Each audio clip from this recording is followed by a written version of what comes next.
قربانی کا جو وقت شروع ہوتا ہے وہ 10 ذی الحجہ ہمارا جو عید کا دن ہے اس کی صبح صادق سے،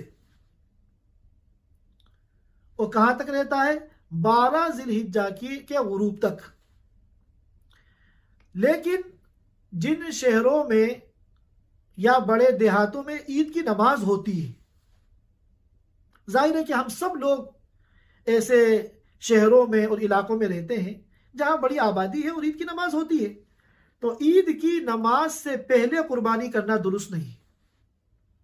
عید کی نماز سے پہلے قربانی کرنا درست نہیں ہے۔ اب سوال یہ پیدا ہوتا ہے کہ عید کی نماز کے بعد خطبہ ہوتا ہے، اگر کوئی عید کی نماز کے فوراً بعد قربانی کر لے اور خطبے کے ختم ہونے کا انتظار نہ کرے تو کیا قربانی ہو جائے گی یا نہیں؟ تو جواب یہ ہے کہ قربانی تو ہو جائے گی، لیکن ایسا کرنا نہیں چاہیے۔ عید کی نماز اور خطبے سے فارغ ہونے کے بعد پھر قربانی کرنی چاہیے۔